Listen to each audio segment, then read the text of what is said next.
Jusqu'à 22h, Steve Nadjar dans Classico sur Radio J. On est rejoint maintenant dans Classico par Guillaume Maillard-Pacini. Bonsoir Guillaume. Bonsoir tout le monde. Merci d'être avec nous. Bonsoir Guillaume. Tu es journaliste notamment à Eurosport. On parle avec toi de Mike Maignan qui devrait être titularisé demain soir dans les cages de l'équipe de France face à l'Afrique du Sud.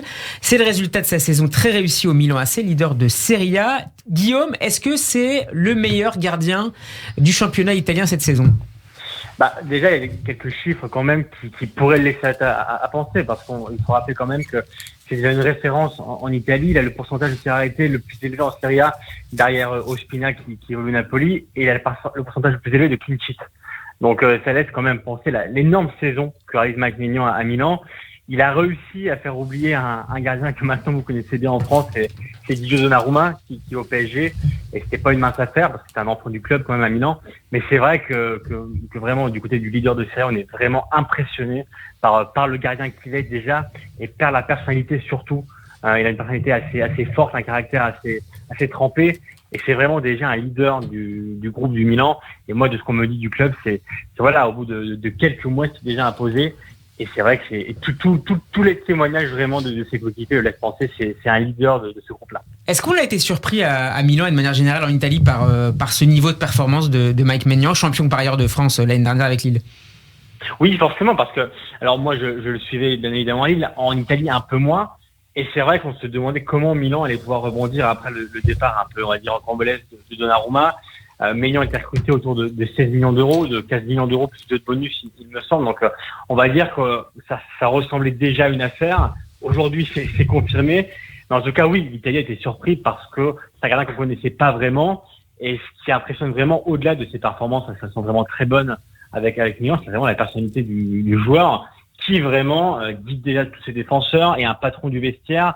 Et Fikayo Tomori, qui est un défenseur du Milan, on a parlé la semaine dernière à la Gazzetta, où il disait Maignan, c'est un joueur qui nous guide, qui nous conseille, et en plus, je trouve vraiment moi qu'il a progressé au pied, parce qu'il travaille, il faut le rappeler, avec Nelson Dida, qui est l'entraîneur des gardiens à Milan, qui est un ancien grand gardien du club, et ça, que cette collaboration marche à merveille, et ça en fait aujourd'hui, pour moi en tout cas, le meilleur gardien de Serie A. Thibaut, est-ce que c'est aussi le meilleur gardien français du moment ?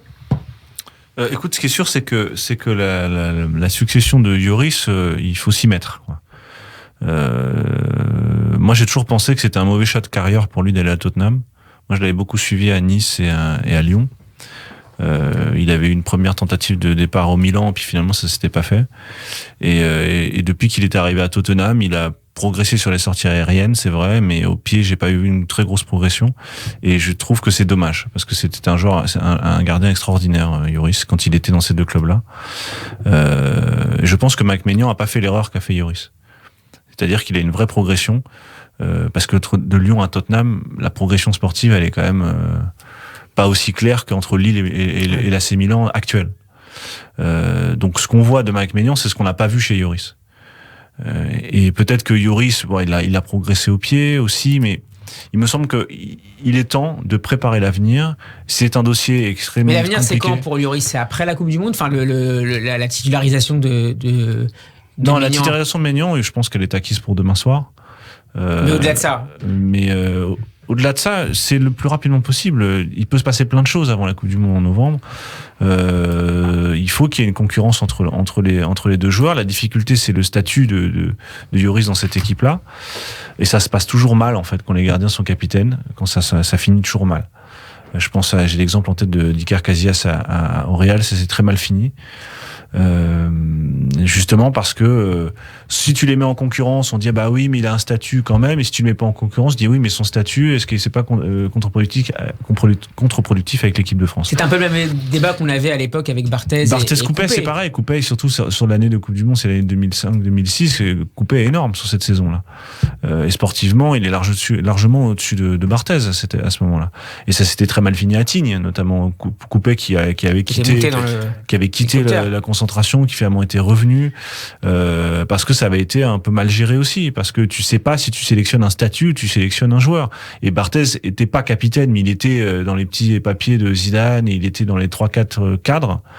Là, on a un Lloris qui est quand même le représentant de Deschamps, et de Le Gret dans le vestiaire. Donc si t'ajoutes ça au problème d'Mbappé dont on parlait tout à l'heure, t'as effectivement une charnière centrale qui peut être fragilisée. Pogba, alors je me dis pas, Lloris, Pogba, Mbappé, c'est quand même 3 joueurs essentiels et ces 3-là sont dans une situation pour des raisons différentes, des situations difficiles. Est-ce que Maignan, ensuite pour répondre à ta question, est meilleur ? Je pense que oui. J'ai vu moins de matchs de Maignan cette saison que celle de Lloris. De ce que j'ai vu de Maignan, pareil, il a ce que n'a pas Lloris, c'est-à-dire de la jeunesse déjà, et éventuellement un jeu au pied, au jeu court surtout, qui peut être beaucoup plus intéressant avec une défense à 3 notamment, où t'as plus de gens, t'as plus de joueurs bas, donc tu ressors plus facilement court. Il me semble que Lloris a toujours eu ça. Il a encore maintenant. Il a toujours sur le jeu court une certaine hésitation. C'est pas un mauvais gardien au pied. Simplement, c'est un gardien dont on sent que c'est un gardien. Il met du temps. Il va mettre du temps à relancer. On sent que c'est pas son poste. Que Maignan, au contraire, Maignan va donner de la fluidité. Sortir très haut. Va donner de la fluidité. Qui permet de faire remonter le bloc.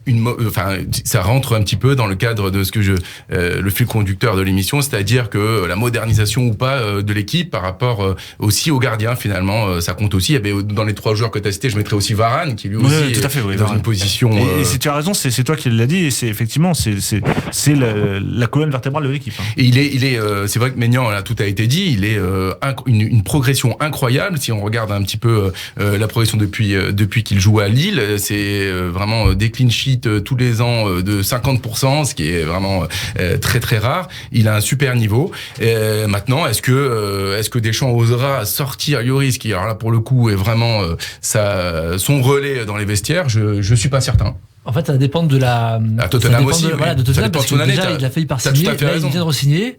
Est-ce qu'il sera titulaire la saison prochaine ou est-ce que comptez le faire signer avec des mais même s'il est pas titulaire, tu crois que Deschamps va le. Si tu joues pas pendant 3 mois avant la Coupe du Monde, c'est compliqué. Il a été prolongé, mais attention. Il va jouer. Ah oui, il y avait une réflexion à Tottenham. Ça risque en tout cas, je pense que Deschamps espère éviter ce problème-là parce que ça risque de lui faire un problème qu'il ne veut pas.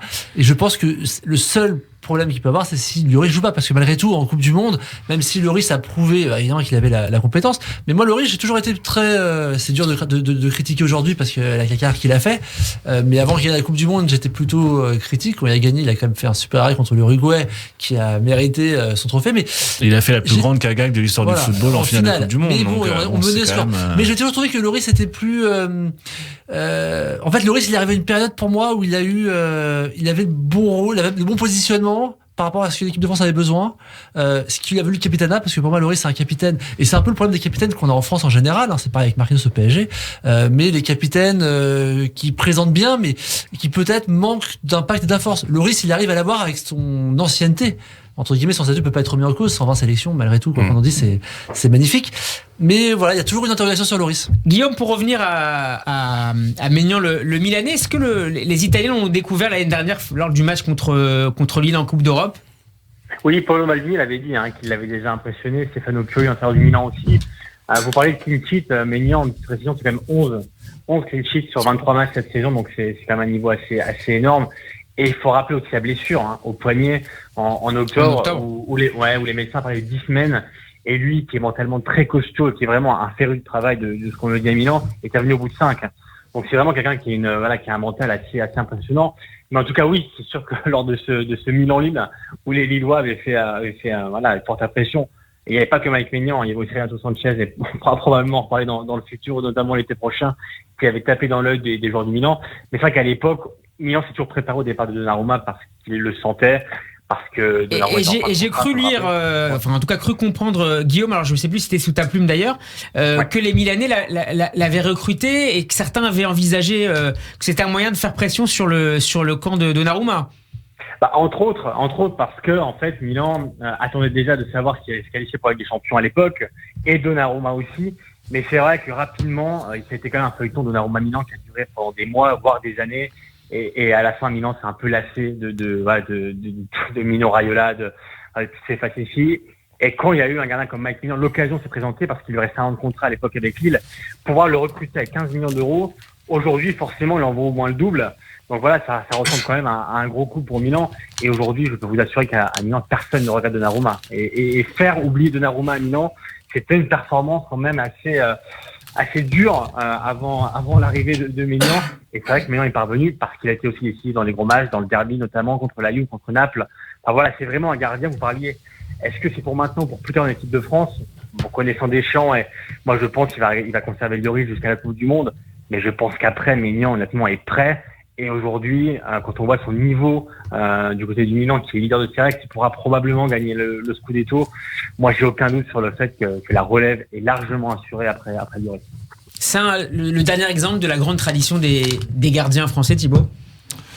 Lloris ou Maignan. On peut dire aussi pour Lloris, mais en l'occurrence pour Maignan. En fait, souvent, je crois, alors c'est une hypothèse, c'est à vérifier, mais on souffre en France de ne pas avoir de gardien vraiment de niveau mondial.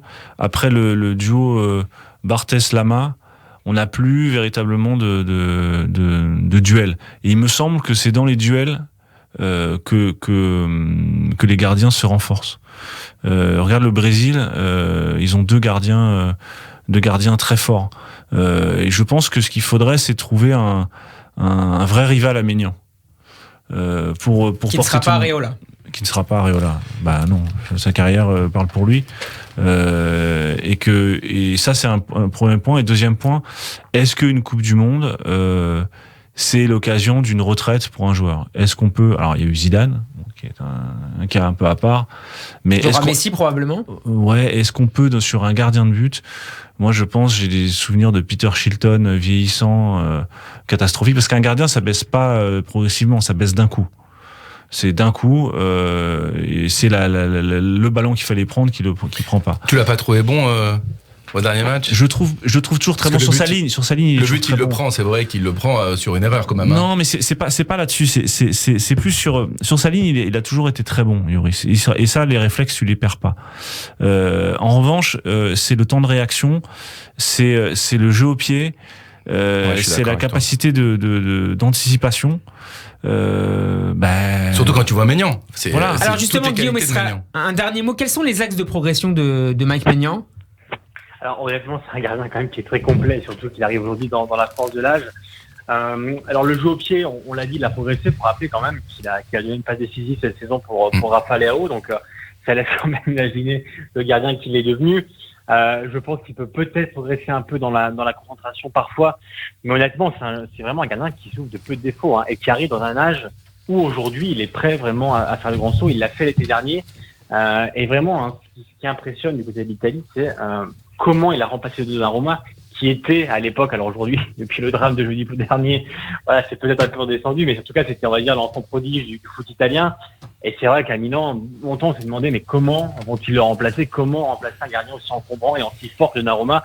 Maignan l'a fait, donc honnêtement, les axes de progression, il y en a toujours quand on est joueur, et comme c'est un féru de travail, comme je vous le disais, moi, je pense que c'est un gardien quand même qui va continuer à travailler son jeu au pied. Vous parliez du jeu court, jeu long. C'est un gardien qui a les deux, qui l'a prouvé cette année. Pioli, l'entraîneur, l'a souvent dit. Sa polyvalence et sa capacité à alterner le jeu long et le jeu court est importante pour ce que propose Milan dans son jeu. Donc, honnêtement, aujourd'hui, c'est un gardien peut-être aussi qui peut progresser un poil sur sa ligne.